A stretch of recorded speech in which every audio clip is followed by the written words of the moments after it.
Oke teman-teman, selamat datang di channel Remaringka. Nah, jadi hari ini gue mau membahas mengenai pembahasan yang menurut gue cukup menarik gitu ya. Karena kalau gue lihat dari konten-konten gue kalau bikin kayak manual brew ya, terus gue kayak lagi ngebahas soal rasa-rasa kopinya. Nah, itu banyak pertanyaan.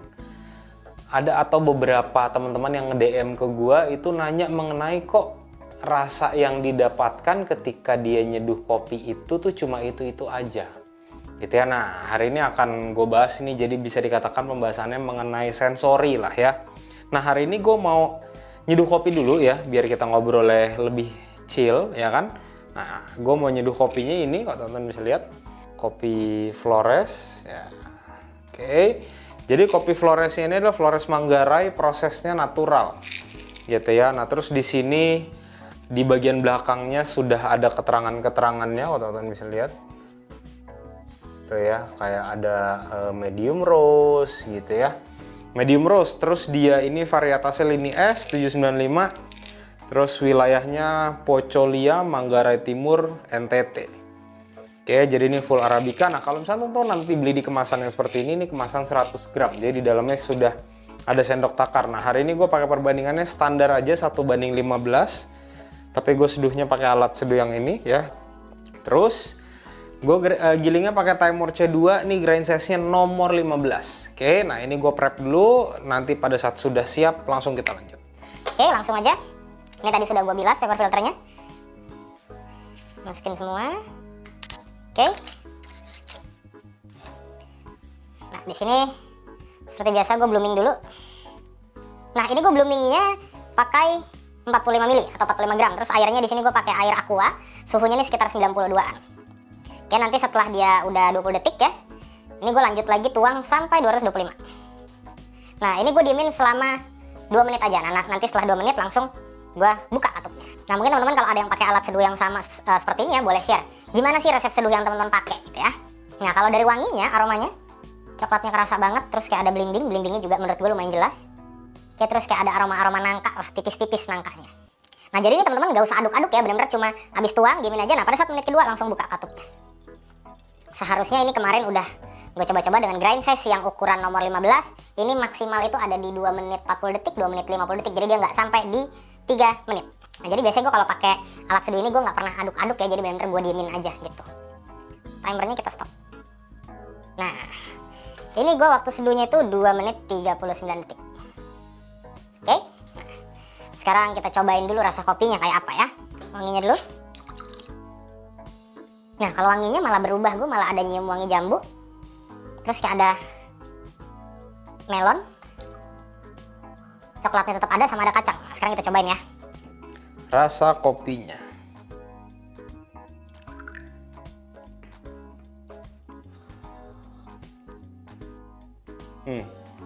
Jadi pada saat pertama kali masuk mulut, menurut gue ini manisnya cukup tinggi.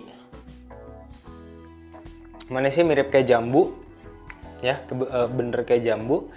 Terus teman-teman akan ngerasain kayak ada coklatnya. Coklatnya ini lebih ke arah milk coklat. Terus di belakang ini gue ngerasa kayak ada rempahnya, tapi masih belum terlalu jelas ya.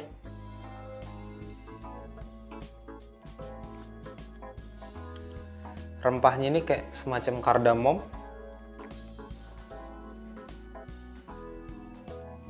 Blendingnya ini akan teman-teman rasain ketika teman-teman exhale. Nah, jadi habis ditelan terus di exhale, nah itu teman-teman akan ngerasain si blendingnya. Oke, kita tunggu sampai dingin sambil ngobrol mengenai sensori. Nah, di sini ini gue sharing berdasarkan apa yang gue tahu. Oke, jadi kalau kita bicara sensori itu basicnya kita bisa bedakan ke dua dulu ya. Pertama, kita harus paham dulu taste dan flavor.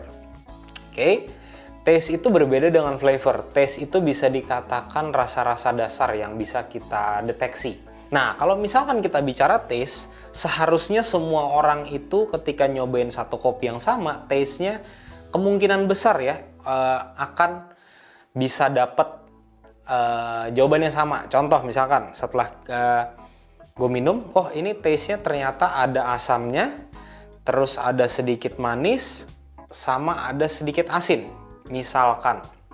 Ya, nah semuanya itu kebanyakan kita bisa dapetin hal yang sama. Jadi bisa dikatakan taste itu adalah rasa dasar. Nah, rasa dasar sendiri itu ada sweet, salty, sour, bitter, sama yang terakhir itu umami, kayak gurih lah ya. Jadi gurih itu kayak micin gitu, atau kombinasi antara manis dan asin. Nah, sedangkan kalau flavor itu bisa dikatakan itu kombinasi dari rasa dasar, gitu ya. Contoh, misalkan, wah ini taste-nya manis dan asam. Oh, ternyata kalau kita cari ke flavor, kita akan dapat manis dan asamnya ini karakternya mungkin kayak pisang, atau kayak jeruk, atau kayak nangka, ya. Jadi bisa dikatakan objeknya itu apa, gitu. Nah, jadi ketika kita mau belajar sensori, menurut gue pertama kali yang harus kita perbanyak itu adalah perbendaharaan rasa, gitu ya. Kamus rasa yang ada di pikiran kita. Kenapa? Karena gini, flavor setiap orang itu bisa berbeda-beda, tergantung dari, yang pertama tergantung dari persepsi, background orang itu, terus dari banyak hal juga, gitu ya. Tapi secara garis besar biasanya yang lebih sensitif itu cewek tuh, ya, bukan perasaannya, bukan ya, tapi lidahnya biasanya akan lebih sensitif cewek atau anak-anak kecil, gitu ya, karena taste buds itu yang ada di lidah itu, sensor untuk merasakannya itu jauh lebih banyak anak-anak sama cewek dibandingkan cowok. Nah, tapi ketika kita bicara cupping itu atau sensori, itu bukan berfokusnya ke berapa banyak taste buds yang kita punya, bukan ya. Jadi lebih fokusnya itu berapa banyak kamus rasa yang kita punya.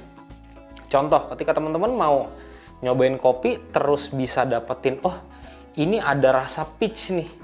Nah, teman-teman nggak akan pernah bisa tahu kalau itu rasa peach sebelum teman-teman cobain peach realnya, buah peachnya, gitu ya. Atau kalau sekarang udah banyak banget ya, kayak buat aroma kit, gitu ya, itu udah banyak banget. Kayak Laines du Cafe, terus ada Senton, itu benar-benar banyak banget. Nah, kalau teman-teman memang pengen mendalami sensori ya, itu boleh tuh teman-teman beli tuh ya. Nah, mungkin nanti kalau misalnya teman-teman pengen lihat barangnya seperti apa atau berminat pengen beli, gue akan taruh linknya di deskripsi, gitu ya. Nah, terus gimana caranya kalau misalkan teman-teman, karena kan yang tadi ya Laines du Cafe terus Senton itu harganya cukup mahal, gitu ya. Nah, terus gimana caranya teman-teman tanpa beli alat tersebut teman-teman bisa belajar sensori sedikit-sedikit, gitu ya. Kalau menurut gue gini, ketika teman-teman beli alat itu, ya, alat bantu itu, tapi teman-teman nggak tahu cara menggunakannya, itu akan lebih mubazir. Jadi hal yang pertama yang gue sarankan adalah, coba teman-teman ambil kelas dulu aja. Kelas mau teman-teman cuma fokus di sensorinya aja boleh. Tapi alangkah baiknya teman-teman ambil yang full aja nih. Paket itu di Jakarta atau di Indonesia sudah banyak banget, teman-teman tinggal cek aja ya. Nah, terus kita balik. Nah, kalau misalkan teman-teman ya untuk beli alat yang tadi yang Laines du atau Senton itu masih terlalu mahal, ambil kelas juga mahal. Nah, teman-teman bisa coba nih, ini cara yang gua pakai ya. Teman-teman beli atau lihat di Google flavor wheel. Nah, di situ kan ada tuh objek buahnya apa-apa aja ya. Misalkan tropical fruit atau misalkan grape. Grape itu kan banyak tuh. Ada misalkan ada yang green grape gitu-gitu, itu benar-benar banyak. Nah, sebisa mungkin teman-teman kalau pengen bisa ngebedain rasa dari grape-grape itu, teman-teman coba beli aja. Beli di bagian semua yang supnya itu yang masuk dalam grape. Nah, dari situ teman-teman coba iris ya. Jadi, misalkan teman-teman belinya 2 nih, green grape sama red grape misalkan ya. 2 itu teman-teman sediain 2 gelas yang berbeda. Terus si grape-nya itu teman-teman iris-iris mungkin sekitar 15 gram, 20 gram ya, teman-teman iris. Masukin di 2 gelas yang berbeda, teman-teman seduh dengan air panas. Ya, setelah teman-teman seduh dengan air panas mungkin sekitar 15 menit atau 20 menit, nah teman-teman cobain atau hirup dulu aromanya. Ya, jadi aroma itu adalah bau basah yang keluar ketika kopi itu atau buah itu seduh. Nah, teman-teman deteksi dulu tuh, oh aromanya ternyata kalau misalkan si green grape punya karakter seperti ini. Jadi biar teman-teman bisa tahu bedanya. Nah, setelah itu baru teman-teman cicipin si airnya. Karena dari situ supaya teman-teman bisa ngedapetin layer-layer atau detail-detail kecil yang lebih gampang. Kalau misalkan teman-teman langsung makan buahnya, itu teman-teman lidahnya mungkin akan ke distract sama rasa manisnya, sama rasa asamnya, dan rasa sepetnya. Gitu ya. Jadi teman-teman harus cobain dulu aja. Gitu. Atau simpelnya teman-teman kalau memang nggak mau repot ya, nggak mau repot diseduh-seduh pakai air, ya mau dimakan boleh-boleh aja. Gitu. Tapi sebisa mungkin kalau teman-teman mau membedakan, itu cari buah atau teman-teman sediain buah dari setiap sup yang ada di flavor wheel. Gitu. Kalau gue pribadi itu paling susah sampai detik ini ya untuk membedakan berry-berryan. Berry itu susah banget, ada raspberry, redberry, terus ada blueberry ya. Itu gue jujur sampai sekarang masih sulit membedakan karena perbedaannya tuh perbedaan rasanya itu benar-benar tipis. Gitu ya. Tapi gue yakin ketika kita teman-teman pengen belajar terus ya, belajar terus, dicoba terus, itu akan jauh lebih gampang untuk mengumpulkan kamus rasa yang teman-teman punya di dalam otak. Gitu ya. Terus yang berikutnya ketika kalau teman-teman bilang, oh kalau beli buah-buah gitu, buahnya sulit didapatkan.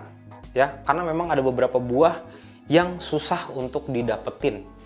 Gitu. Nah, teman-teman bisa sharing. Sharing sama siapa? Sharing sama orang yang memang sebisa mungkin teman-teman tahu itu sudah tersertifikasi.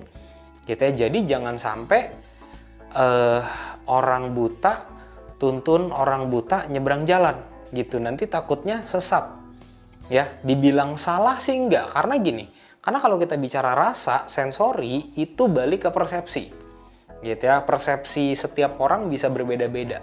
Nah, tapi sebisa mungkin kalau misalkan pengen belajarin bener-bener atau pengen tekunin di bidang sensori, ya itu kan namanya pendidikan ya. Pendidikan, pengalaman. Ya sebisa mungkin teman-teman ambil kelas aja. Gitu, karena menurut gue kalau teman-teman ambil kelas ya worth it, skill itu akan teman-teman simpen terus.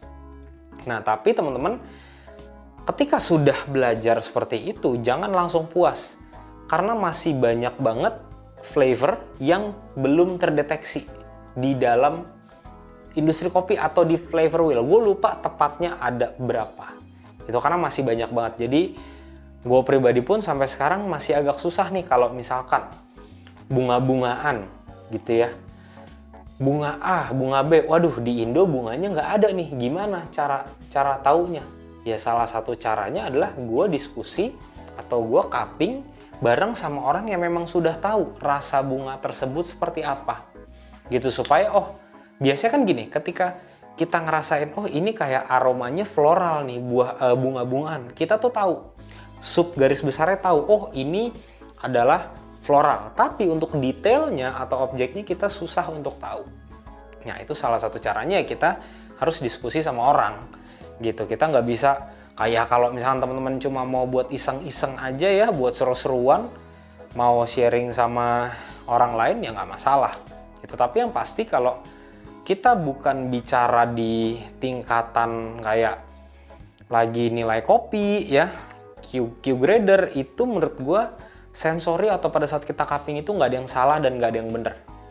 Karena semua itu tergantung dari persepsi. Gitu. Kecuali balik lagi yang gue bilang, kalau seorang Q grader itu memang sudah harus terstandar atau lidahnya sudah harus terkalibrasi.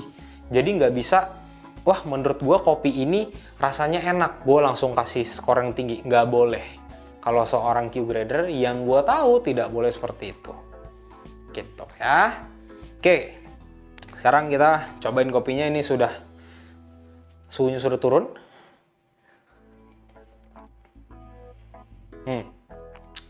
Baru dibilang grape ya. Ini gue ngerasain karakter anggurnya jelas banget. Bodinya menurut gue medium ya. Rasa jambunya masih kerasa. Di belakang ketika gue udah telan, terus gue exhale dari hidung, belimbingnya, ini belimbingnya tapi belimbing yang masih yang dari setengah mateng mau ke mateng ya. Jadi yang belimbing itu yang masih ada kuning dominan tapi masih ada warna hijau-hijaunya lah. Kurang lebih seperti itu. Terus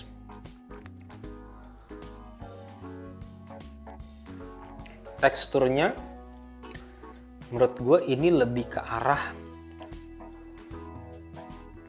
apa bilang ya sebutnya, kalau misalnya sebutnya tuh teksturnya ini berasanya kayak round banget gitu, kayak bulat banget. Tapi bodinya di sini masih masuk medium.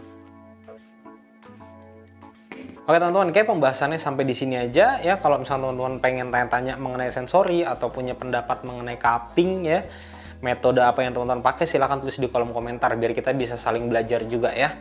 Terus kalau teman-teman mau cobain kopi ini ya, kopi dari Outsider Flores Manggarai yang ini. Oke, Flores Manggarai ini silahkan langsung nanti cek di deskripsi aja, gue akan cantumkan link pembeliannya. Terus kalau teman-teman mau beli alat seduh ini juga, nanti silahkan juga cek link di deskripsi, pasti akan gue cantumkan. Kalau teman-teman belum lihat review Time War, nonton di sebelah sini. Oke, sampai ketemu di video selanjutnya. Thank you.